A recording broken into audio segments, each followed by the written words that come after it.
One of the cool things Echo can do is manage your Facebook pages. And Echo takes that kind of a next step by making it so that your team of responders don't even have to have a Facebook account in order to respond and interact with those on Facebook. And the way we do that is you're going to log in with your Facebook credentials, or actually maybe not yours, but whoever has the admin set of permissions on the Facebook side, whatever account has an admin to the page that you want to manage, that's what you're going to log in here. Let me hop over and I'll show you. At this very top part of the screen, you're going to log in to Facebook. And when you do, it's going to prompt you for a few different things. It's going to ask you to continue. It's then going to say, well, what set of pages do you want to manage? And then finally, it's going to, just kind of indicate, are you going to allow it to manage the page and publish to the page and get the email address of that account. You need to say yes to all the things that Facebook asks for giving you permission to do, or you giving it permission to do. Once you've done that and you've logged in, then this add a page area will be updated, and it will make it, it'll be a new drop down that will let you select which Facebook page you want to manage.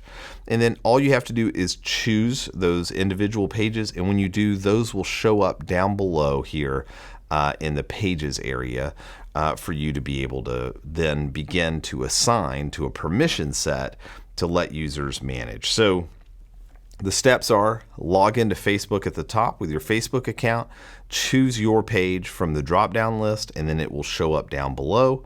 And then remember this critical step, then you've got to go to a permission set where you've got a set of users and you've got a set of people already there, or you're going to create a new permission set, and then you're going to add in the name of this page. That'll be one of the options. It'll have a little Facebook logo to it, and you'll be able to add that in, and that's when you'll actually see them show up in Echo. So that's the steps for Facebook. You can add more than one page. You can also log in, like maybe your team has two different people that are admins of two different pages.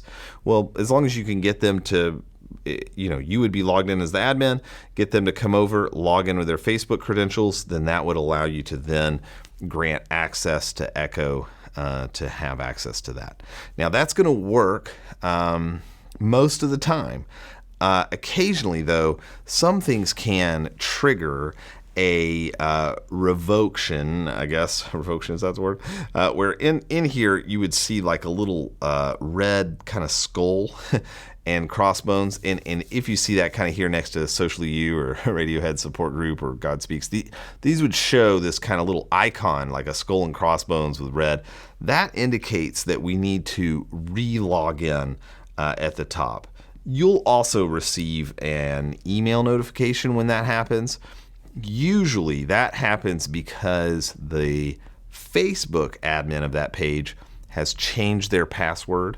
And so Facebook, as a precautionary measure, will kind of disable access until you re-authenticate. It's not only that, that's usually what it is. There's some other edge cases that could cause Facebook to do that, but all you have to do to fix that when it happens, you'll receive a notification. Just click on the link in the email. It'll take you to this page where you'll re-authenticate with your Facebook admin account, and just click OK a couple of times and you'll be back in business. So that's that part. The second part down below here, this is Telegram. And here, this is for users of Telegram. There's a few things that you're going to do. The first thing you can do is add a Telegram bot. And when you do, first step is you've got to actually create that bot. So when you go over to do that, it's going to take you over to the Bot Father. And the Bot Father is going to help you create a bot connected to your Telegram account. The one crazy thing, and this is just the rules from Telegram, is it has to contain the word bot in it. So it may even have to end in bot. I'm not totally sure. Check with Telegram for the official rules.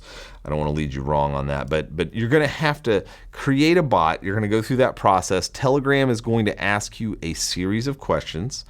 As you go through that and create that, it'll help you create the name. Of course, many names have been taken, so sometimes it takes a little effort to find one that'll work for you.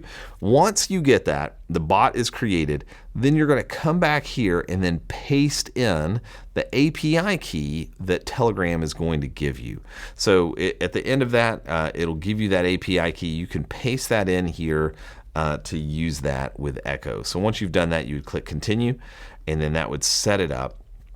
Once it's set, you'll have a settings area that you see here, and if I click on that gear, it's going to bring up three things that you get to populate. The first is when someone goes to the Telegram bot, they'll click start.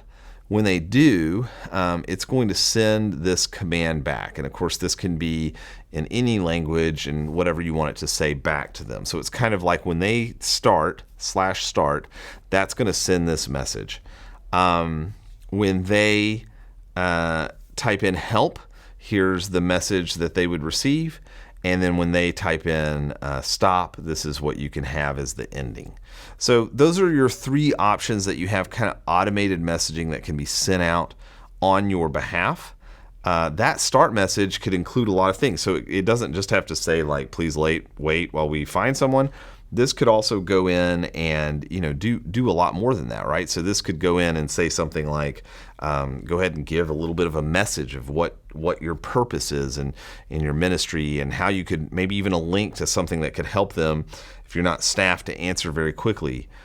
The stop command could also do some things like when they click on that, they've kind of ended the conversation, but then that could give them some set of resources or something else to a final kind of push. Maybe it's a link to something else on another platform where they could watch videos or receive PDFs or sign up for their email to, I don't know, whatever else, right? You could have that inside there. So take advantage of those start and stop, because those are two great areas that I think you could continue to push into the seeker's life and help give them value. So that's how you set up Facebook and how you set up the Telegram. Thanks for watching.